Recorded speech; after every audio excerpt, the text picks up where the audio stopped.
तो +1 क्लास, कल हम लोगों ने बात किया प्रॉपर्टीज ऑफ एटम्स के ऊपर, जिसमें हम लोगों ने कहा कि एक एटम के का जो मेन सोर्स है वो उसका एलिमेंट है, ठीक है। और अगर हम सेम एलिमेंट या डिफरेंट एलिमेंट के एटम्स को आपस में कंपेयर करते हैं, then we got some relationship between two atoms और more atoms, either isotopes, either isobar, either isotones, either isosters or isoelectronics and then isodiaphers, depending upon कि हम क्या कंपेयर कर रहे हैं, सेम एलिमेंट्स के एटम्स को कंपेयर कर रहे हैं या डिफरेंट एलिमेंट्स के एटम्स को कंपेयर कर रहे हैं, ठीक है। चलो, तो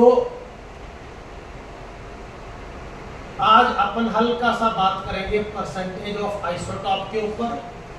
एंड कल जो मैंने आपको कहा था कि मैं यूनिट 2 के अंदर स्टार्ट कर रहा हूँ, तो यूनिट 2 के अंदर अब वेव नेचर और पार्टिकल नेचर आ जाएगा, wave nature and particle nature. उसके बाद हम wave nature and particle nature को कंसीडर करेंगे लाइट के ऊपर और नेचर के ऊपर, रेडिएशन और नेचर, स्कूटर पे, बस पे, कार पे, आपके ऊपर, मेरे ऊपर, कंचे के ऊपर, हर चीज़ पे वेव नेचर और पार्टिकल नेचर को ढूंढने की कोशिश करेंगे। और इसके बीच में कई सारे और लोग, डी ब्रोगली, हेजनबर्ग, सो चलते हैं, ठीक है। परसेंटेज ऑफ आइसोटोप का मतलब क्या है? जैसे ये कॉलोनी 1 है,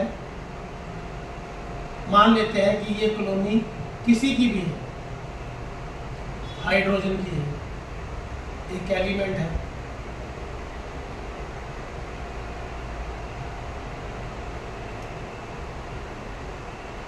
और इसमें ढेर सारे हाइड्रोजन मॉलिक्यूल हैं। उसमें से मैंने कहा था कि ये पॉसिबिलिटी है कि दोनों हाइड्रोजन 1-1 हो सकते हैं, ये भी पॉसिबिलिटी है कि 1-2, 1-3 हो सकता है,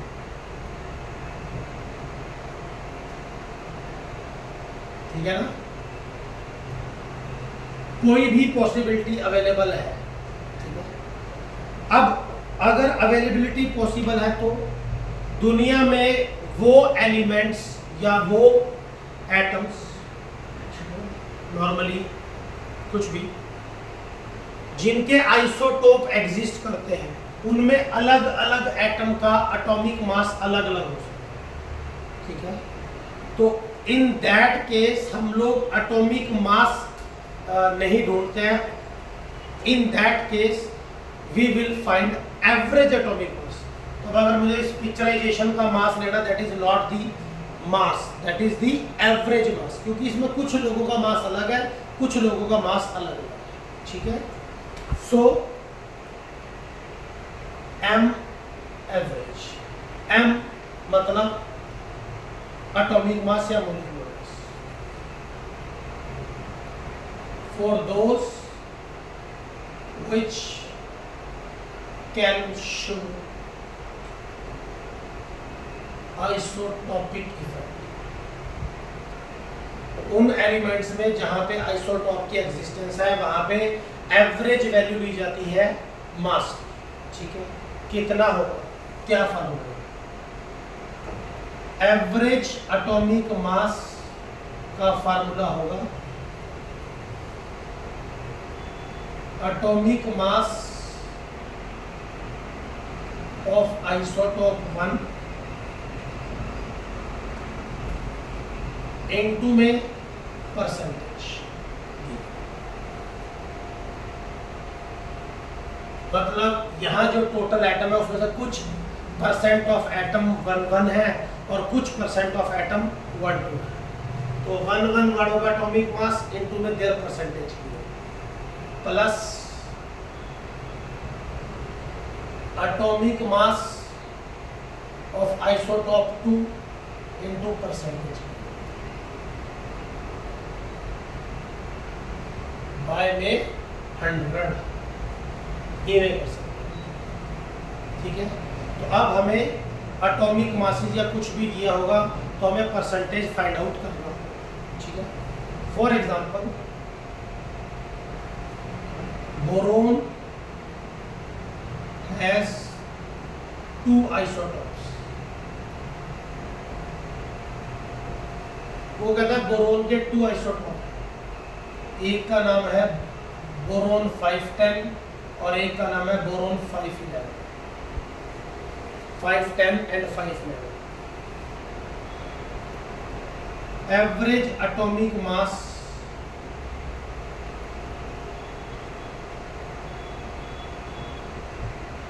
find out there percentage composition. कहता है अगर एवरेज एटॉमिक मास की वैल्यू 10.81 है तो परसेंटेज कंपोजिशन बताओ कि बोरोन 10 वाले कितने परसेंट एटम होंगे और बोरोन 11 वाले कितने परसेंट होंगे। ये कभी नहीं, एवरेज एटॉमिक मास की वैल्यू, ठीक है। Atomic mass of first 10 into percent given, कुछ भी एक की परसेंट अगर x मान ले तो ऑब्वियसली दूसरे की 100 माइनस x होगी। लेट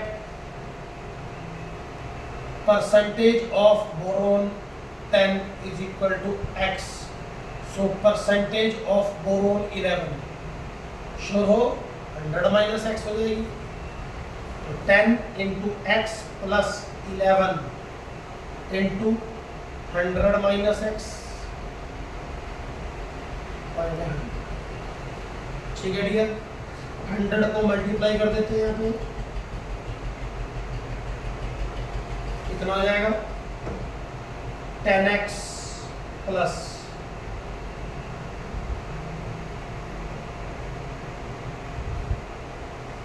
ठीक है, इसको इधर ले जाओ, उसको उधर ले जाओ,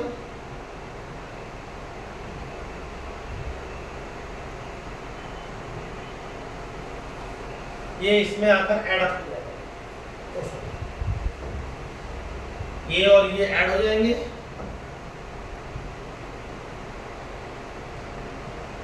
ये इसमें आकर ऐड हो जाएगा। श्योर हो पक्का?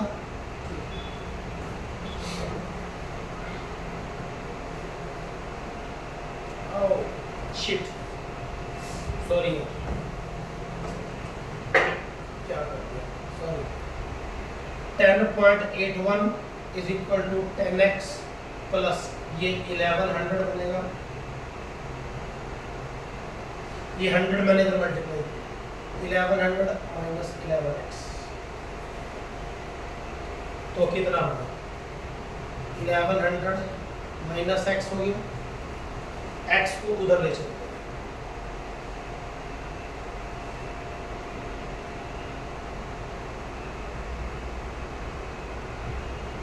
तो इसका मतलब x की वैल्यू कितनी है 19%, तो 11 बने कितनी होगी 80%, ठीक है डियर।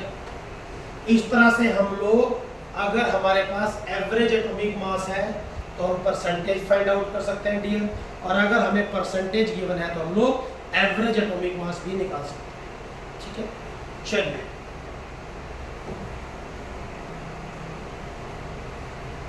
आइए अब हम लोग बात करेंगे वेव।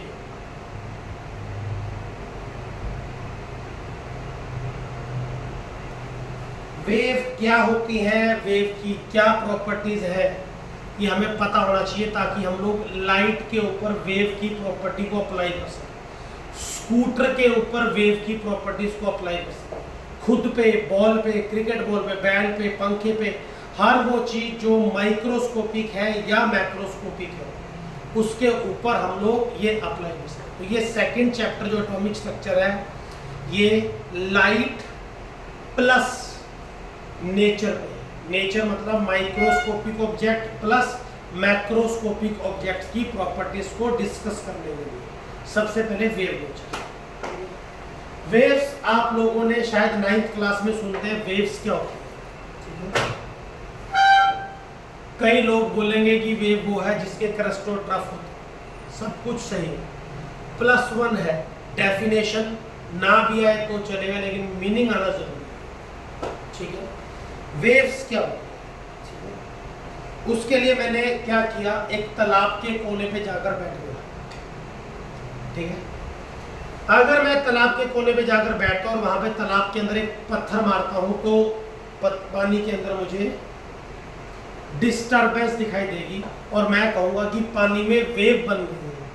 ठीक है, क्या ये कह सकते हैं wave is a form of disturbance, हलचल। ठीक है ना, तो हमने पानी में पत्थर मारा, हमने पत्थर का मास, और जिसका मास है ऑब्वियस सी बात उस पर एनर्जी भी है। क्यों? मे भी आप सुना हो E is equal to MC square, जिसके पास मास है उसके पास एनर्जी भी है। तो पत्थर के पास अपनी एक एनर्जी है। मान लेते हैं ये वो पत्थर है और ये मेरे हाथ में है, तो मेरी बॉडी की एनर्जी भी पत्थर के साथ कनेक्टेड है। तो जब मैं पानी के ऊपर पत्थर मार रहा हूं तो क्या मैं पत्थर मार रहा हूं या एनर्जी मार रहा हूं? ऑब्वियस सी बात एनर्जी मार रहा हूं। ठीक है ना, तो मैंने पानी पे एनर्जी दिया था और वो एनर्जी मुझे क्रस्ट और ट्रफ की फॉर्म में दिखाई दी। इसका मतलब एनर्जी जो है वो डिस्टरबेंस में कन्वर्ट हो गई और वो डिस्टरबेंस हमें क्रस्ट या ट्रफ की फॉर्म में दिखाई देगी। तो एनर्जी का वो फॉर्म जो क्रस्ट और ट्रफ की फॉर्म में या डिस्टरबेंस की फॉर्म में या वेव्स की फॉर्म में हमें दिखाई देता है, वो एनर्जी को ही हम लोग वेव बोलते हैं। ठीक है, तो wave is a form of energy और डिस्टरबेंस। जहां एनर्जी होगा वहां पे डिस्टरबेंस जरूर होगा, थोड़ा या ज्यादा जरूर। Clear cut? ठीक है, तो वेव क्या है? Wave is a form of energy और यू कैन से डिस्टरबेंस। ठीक है, चलिए हम लोग कितने टाइप की वेव्स को देखते हैं। जैसे मान लेते हैं कि उस पत्थर को मैं मार रहा हूं और धरती पे मार रहा हूं, तो क्या मुझे वाटर वेव्स दिखाई देंगी? नहीं। लेकिन मैं उसी पत्थर को अगर जमीन पे मार रहा हूं तो मुझे साउंड सुनाई देगा। साउंड भी एक तरह का डिस्टरबेंस है। तो अगर मैं उस पत्थर को, उस एनर्जी को धरती पे मार देता हूं तो वो एनर्जी साउंड वेव्स में कन्वर्ट हो रही है, पानी पे मारता हूं तो वाटर वेव्स की फॉर्म में कन्वर्ट हो रही है। Clear cut? ठीक है, इसका मतलब साउंड वेव्स भी वेव्स है।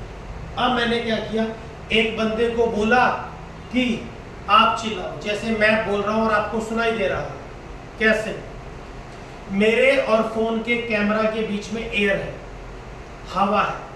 हवा एक मीडियम है जिसके थ्रू मेरी आवाज आप तक पहुंच पा रही है। ठीक है, अगर हवा ना हो तो क्या सुनेगा? उसके लिए मुझे एक कांच के शीशे में बंद कर दिए जिसमें एक भी छेद ना हो। तो अगर मैं अंदर से चिल्लाता रहूंगा, बोलता रहूंगा तो आपको नहीं सुनाई देगा। क्यों? कांच के उस शीशे ने अपन दोनों के बीच का जो मीडियम एयर था उसको कट कर दिया। इसका मतलब ये हुआ कि साउंड वेव्स एक ऐसी वेव्स है जिसे अगर मूव करना है, ट्रैवल करना है, तो उसको कोई ना कोई मीडियम चाहिए। ठीक है ना, तो वो वेव्स जिन्हें चलने के लिए कोई ना कोई मीडियम चाहिए, उन वेव्स को अपन लोग मैटर वेव्स बोलते हैं। ठीक है, तो जो फॉर्म ऑफ एनर्जी है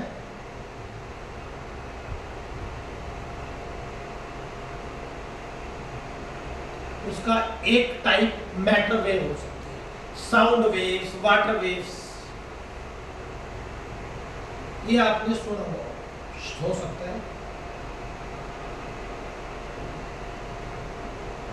ये सब मैटर वेव में कंसीडर होता है। और एक अच्छा एग्जांपल लूं आप लोगों के साथ, तो रिमोट लीजिए। दो भाई बहनें घर में बैठे हैं और रिमोट से टीवी ऑन करना चाहते हैं। भाई क्रिकेट देखना चाहती है और बहन, ठीक है, कुंडली भाग्य देखना चाहती है। दोनों में लड़ाई होगी।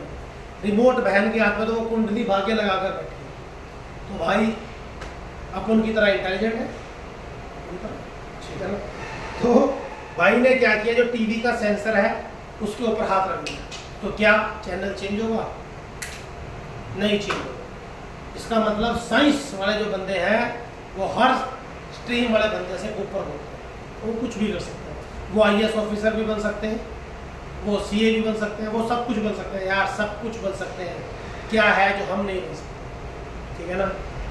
चलिए, तो कभी वेले बैठे होंगे तो आपको एक लेक्चर दूंगा कि हम लोग क्या क्या कर सकते हैं। बहुत सारे लोग यही सोचते हैं कि साइंस लेने का मतलब डॉक्टर इंजीनियर। नहीं यार, नथिंग, बहुत कुछ कर सकते हैं।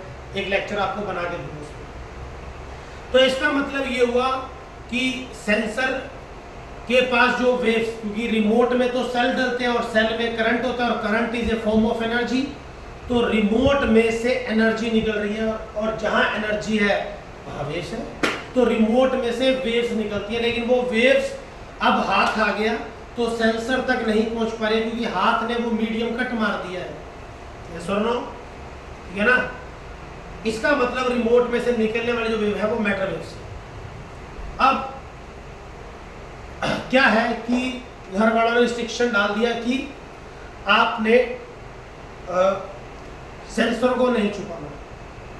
तो भाई ने क्या किया, टीवी लिया, उस एक कंबल लिया और उस टीवी को ही जफ्फी पर रखा। क्यों? कैसे? क्योंकि टीवी में से चैनल कैसे चेंज होते हैं? जब हम टीवी का रिमोट ऑन करते हैं तो वो वेव्स पहले टीवी तक पहुंचते हैं और टीवी में से फिर आगे से वेव निकलते हैं और वेव्स चलती हैं सैटेलाइट्स तक। क्यों? ये सब सेटमैक्स सारे के सारे चैनल्स कहाँ से आ रहे हैं? सैटेलाइट से तो आ रहे हैं हमारे पास। सैटेलाइट कहाँ सेटल होते हैं? अर्थ के एटमॉस्फेयर के अंदर या अर्थ के एटमॉस्फेयर के बाहर? ऑब्वियस सी बात है, अर्थ के एटमॉस्फेयर के बाहर। अर्थ के एटमॉस्फेयर के बाहर क्या एयर है? नहीं है। और अगर एयर नहीं तो उसका मीडियम नहीं है। इसका मतलब टीवी में से जो वेव्स निकल रही हैं, जब तक वो अर्थ के एटमॉस्फेयर में तब भी वो ट्रैवल कर रही हैं, और जब वो अर्थ के एटमॉस्फेयर से बाहर निकलकर सैटेलाइट्स तक पहुंच रही है तब भी वो ट्रैवल कर रही है ना। इसका मतलब रिमोट्स में से निकलने वाली वेव्स तो मैटर वेव्स हैं, उन्हें तो मीडियम चाहिए ही चाहिए। लेकिन टीवी में से जो वेव निकल रही हैं वो मैटर वेव्स नहीं, क्योंकि वो विदाउट मीडियम भी ट्रैवल कर सकती हैं। ठीक है ना। और आसान अच्छा एग्जाम्पल है, फोन। हम फोन मिलाते हैं, एक जगह से दूसरी जगह मिलाते हैं। मान लो अमेरिका फोन मिलाना, तो फोन कैसे मिलते हैं? फोन में से वेव्स निकलती हैं और वो वेव्स पहले लोकल टावर रिसीव करता है और लोकल टावर उन वेव्स को रिसीव करके सेंस करता है और सेंस करके अमेरिका भेजता है। ठीक है। अमेरिका कैसे जाती है? पहले वो लोकल टावर से जाएंगी सैटेलाइट के ऊपर और सैटेलाइट से फिर जाएंगी अमेरिका। इसका मतलब फोन में से भी निकलने वाली वेव जो है वो मैटर वेव से डिफरेंट। और एग्जांपल ले तो सनलाइट। सन भी अर्थ के एटमॉस्फेयर के बाहर है और सन से जो लाइट आ रही है वो एनर्जी ही तो है, और एनर्जी तो मतलब वेव है। इसका मतलब वेव्स दो तरह की है, क्लियर कट। चलने के लिए मीडियम चाहिए, चलने के लिए कोई मीडियम नहीं चाहिए। वो वेव्स जिन्हें ट्रैवल करने के लिए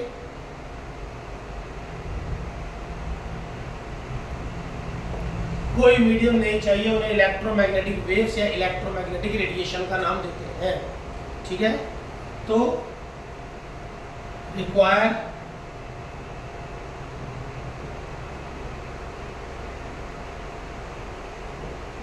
मीडियम टू ट्रैवल।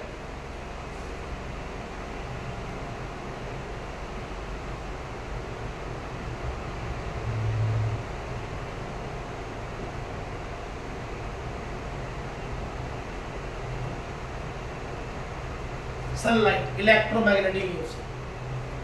ठीक है। कितनी वेलोसिटी में? वेरिएबल है, अलग अलग। सूरज से जो लाइट आ रही है, आप जानते हो, आपने छोटी क्लास में पढ़ा है, वेलोसिटी ऑफ लाइट 3 × 10⁸ मीटर पर सेकेंड। लाइट एनर्जी है, और एनर्जी है तो वो एनर्जी का नाम हमने क्या रख दिया है? Electromagnetic wave. तो लाइट ही इलेक्ट्रोमैग्नेटिक वेव है। अगर लाइट की वेलोसिटी 3 × 10⁸ है तो इलेक्ट्रोमैग्नेटिक वेव की वेव है। These travel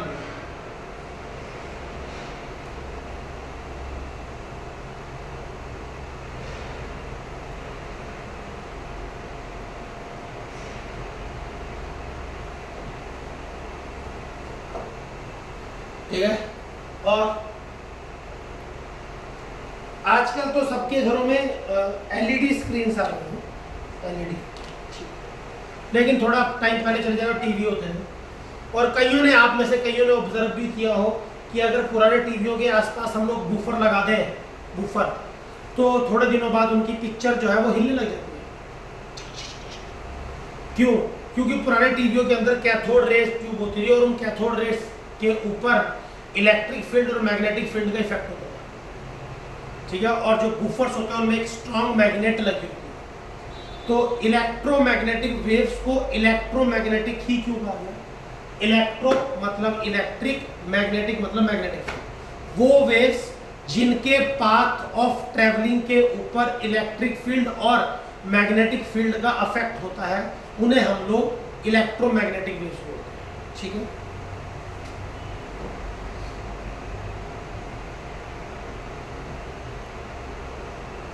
path is deflected by electric field as well as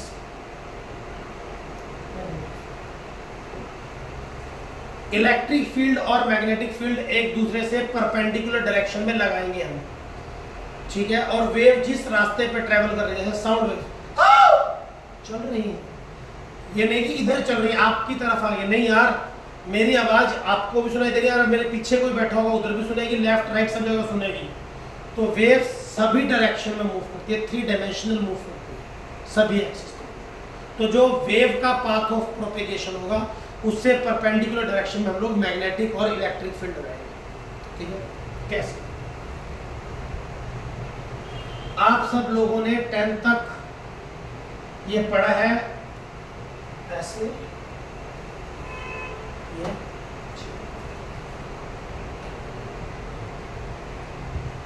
ये एक्स एक्सिस है पुत्र, ये प्लस वाई एक्सिस और ये माइनस वाई है, ये डंडे नहीं याद रखने हैं, ये पाथ है, पाथ ऑफ प्रोपेगेशन। ये तो ये एनर्जी को रिप्रेजेंट करेगा, कितनी एनर्जी। जैसे आप लोग बनाते थे 10th क्लास तक वेव्स को ऐसे, 9th में ऐसे बोलते थे कि ये क्रस्ट है सी, ये टफ है, क्रस्ट टफ। क्या है ये क्रस्ट?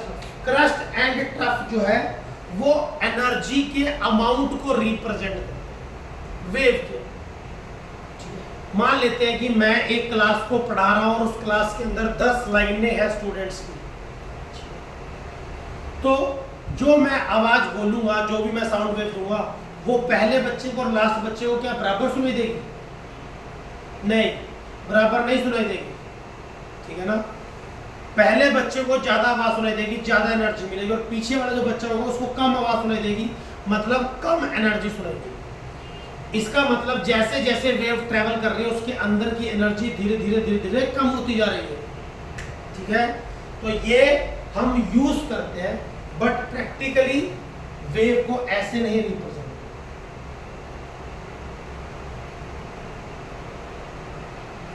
प्रैक्टिकली वेव को ऐसे रिप्रेजेंट, रियलिटी पहले वाले बच्चे के पास ज्यादा एनर्जी है, दूसरे वाले के पास कम है, तीसरे वाले के पास और कम है। ये रियल रिप्रेजेंटेशन होता है, जैसे जैसे पाथ बढ़ता जा रहा है वैसे वैसे एनर्जी कम होती जा रही है, ये रियल है। बट हमें इस चीज को यूज करेंगे, ये रिप्रेजेंटेशन मैटर वेव्स का होगा। तो इलेक्ट्रोमैग्नेटिक वेव को कैसे रिप्रेजेंट करेंगे?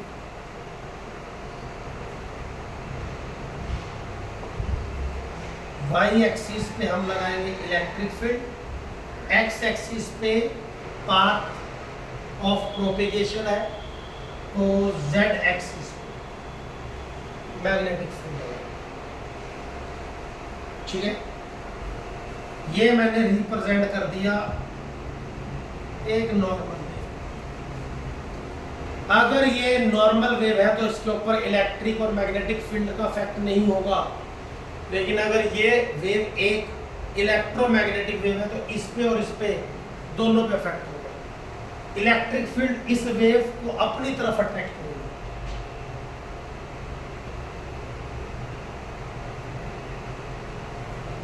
अपनी तरफ खींच रही है, मैग्नेटिक फील्ड अपनी तरफ खींचेगी। इलेक्ट्रिक फील्ड अपनी तरफ,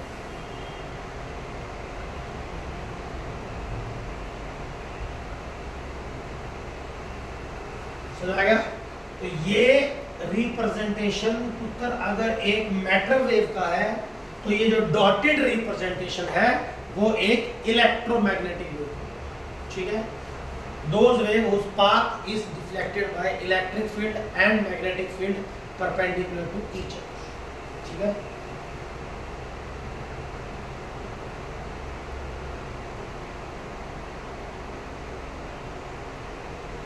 electromagnetic wave and matter wave, समझ में आ गया? चलिए आगे चलते। ये वेव की डेफिनेशन है, हमें वेव की प्रॉपर्टीज को पढ़ना है ताकि हम वेव की उन प्रॉपर्टीज को लाइट और नेचर पे अप्लाई कर सकें।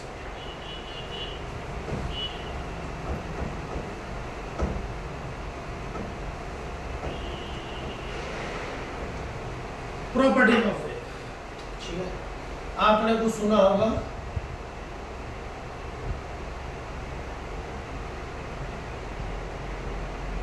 वेव की एक प्रॉपर्टी वेव लेंथ होती है,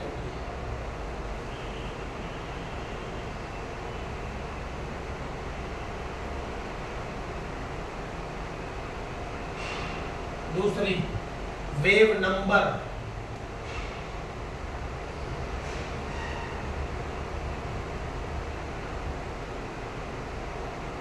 फ्रीक्वेंसी,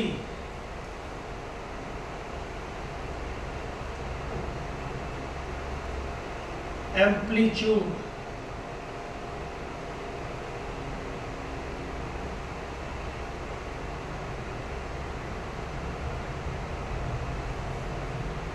एंड इंटेंसिटी। ये 5 बातें आएंगी। प्लीज इस लेक्चर पे फोकस कीजिएगा, कई सारे न्यूमेरिकल्स हैं आगे जाकर इन टॉपिक्स पे।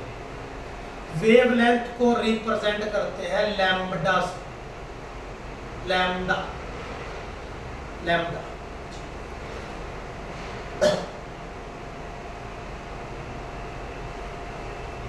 क्या है wavelength? Wave plus length, wave की लंबाई, ठीक है। यहां बढ़ाते हैं,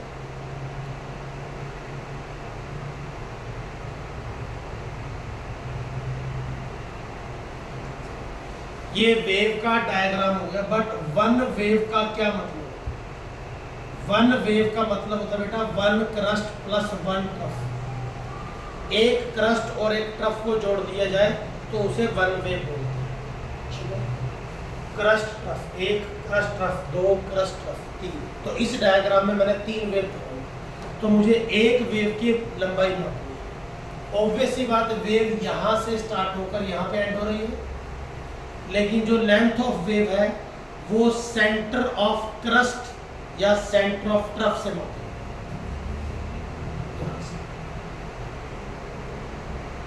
तो इसका मतलब मैं इतना डिस्टेंस छोड़ रहा हूं क्योंकि मैं तो अपनी मेजरमेंट यहां से स्टार्ट कर रहा हूं। तो अगर मैं यहां से स्टार्ट कर दूं, इतना ही लेंथ आगे जोड़ दूं,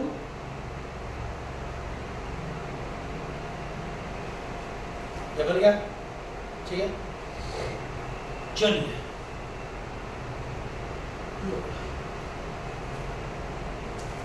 तो पहला क्रस्ट फिर दूसरा क्रस्ट, इन्हें बोलते हैं कॉन्जिक्यूटिव क्रस्ट। क्या? Consecutive crust. तो 2 कॉन्जिक्यूटिव क्रस्ट के सेंटर पॉइंट मेरे पास है और ये डिस्टेंस और ये डिस्टेंस बराबर है। इसका मतलब ये डिस्टेंस 2 वेव्स के बीच का डिस्टेंस हो गया है। इस डिस्टेंस को बोलते हैं वेवलेंथ। ठीक है। हाँ, तो distance between two consecutive crusts or troughs is called wavelength। ठीक है, यूनिट क्या होगी, इंपॉर्टेंट है। वेवलेंथ का क्या यूनिट, वेव वर्ड हटा दीजिए, वेव तो एनर्जी है, यूनिट लेंथ का होगा, तो जो लेंथ का यूनिट होगा वही उसका, लेंथ का यूनिट मीटर या सेंटीमीटर। तो वेव लेंथ लैम्डा का यूनिट या तो मीटर होता है पुत्र जी, छोटा जाएंगे तो सेंटीमीटर, मीटर उसका एसआई यूनिट है और सेंटीमीटर उसका सीजीएस यूनिट है। और छोटा यूनिट करेंगे तो 1 माइक्रोमीटर चल सकता है, micrometre, 1 nanometre, NM nanometre, a note angstrom, 1 picometre, P for pico, mu की वैल्यू होती है 10 की पावर -6 में, तो 1 माइक्रोमीटर 10 की पावर -6 में, नैनो 10 की पावर -9 मीटर, आर्मस्ट्रॉन्ग 10 की पावर -10 मीटर के बराबर, पिकोमीटर 10 की पावर -12 मीटर के बराबर। तो वेवलेंथ की छोटी यूनिट में picometre, angstrom, nanometre and micrometre लिए जाते हैं। ये समझ आया? तो कई बच्चे सोचते हैं कि सर धीरे धीरे ये कम होता जा रहा है, और ब्रीफली चलते हैं यार ताकि बात ही खत्म हो।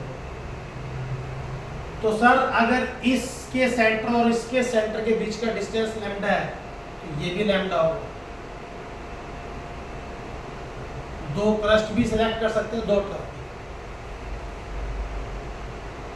अगर ये डिस्टेंस लैम्डा है सर तो ये डिस्टेंस, अगर ये लैम्डा है, ये लैम्डा है, तो पहले और दूसरे क्रस्ट के सेंटर के बीच का डिस्टेंस अगर लैम्डा 1 है तो दूसरे और तीसरे क्रस्ट के बीच का डिस्टेंस कितना होगा? क्या लैम्डा 1 ग्रेटर देन लैम्डा 2 आएगा? क्या लैम्डा 2 ग्रेटर देन लैम्डा 1 आएगा? या लैम्डा 1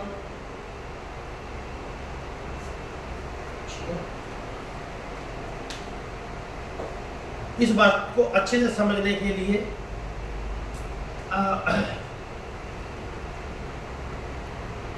हम एक गाना चलाते हैं मोबाइल पे। अगर मैं उस गाने को पहले बच्चे को क्लास में चला देता हूँ ऐसे पकड़ के, तो पहले बच्चे वो गाना मान लेते हैं दिलजीत का है, ठीक है। तो पहले बच्चे को जो आवाज़ सुनाई दे रही होगी वो दिलजीत की सुनाई दे रही होगी, तो लास्ट बच्चे को उसको जो दिलजीत सुनाई दे रहा होगा। इसका मतलब ये हुआ, लेकिन लास्ट बच्चे को दिलजीत की आवाज़ कम सुनाई दे रही होगी, तो अमाउंट ऑफ एनर्जी चेंज हो रहा है वेव के अंदर, ठीक है, अमाउंट ऑफ एनर्जी, लेकिन आवाज चेंज नहीं हो रही। आवाज चेंज नहीं हो रही है तो हमारी जो आवाज है उसकी वेवलेंथ एक फिक्स्ड वैल्यू होती है। एक बंदे की आवाज की वेवलेंथ फिक्स होती है, वो चेंज कर सकता है, बट मेरी आवाज की एक पर्टिकुलर वेवलेंथ, जो मैं जोर से बोल लूँ चाहे मैं स्लो बोल लूँ, वेवलेंथ सेम रहेगा। तो डिस्टेंस चेंज होने से एनर्जी चेंज हो सकती है क्रस्ट और ट्रफ के अंदर, लेकिन दो क्रस्ट और ट्रफ के बीच का डिस्टेंस कभी भी चेंज नहीं होगा। जितना डिस्टेंस पहले और दूसरे क्रस्ट में होगा उतना ही डिस्टेंस दूसरे और तीसरे में होगा। बात समझ आ गई? वेव नंबर ऐसा होता है, वी लो उसको एक तरफ से टेढ़ा करो, इसे बोलते हैं न्यू बार, न्यू बार, ठीक है। वेव नंबर, कितनी नंबर ऑफ वेव्स है, जैसे ये डायग्राम, इसमें कितने नंबर ऑफ वेव्स अभी के लिए 1 2 3 4। इस डायग्राम में अभी मैंने 4 वेव्स ड्रॉ कर रखे, तो मैं कहूंगा इस वेव का वेव नंबर 4 है। लेकिन अगर मैं ये लेंथ बढ़ा दूं तो वेव नंबर और बड़ा हो जाएगा, यस और नो? ठीक है, तो वेव नंबर को कैलकुलेट करने के लिए पहले पाथ ऑफ प्रोपेगेशन को फिक्स करना पड़ता है। ठीक है, बराबर कर देते हैं बार-बार से।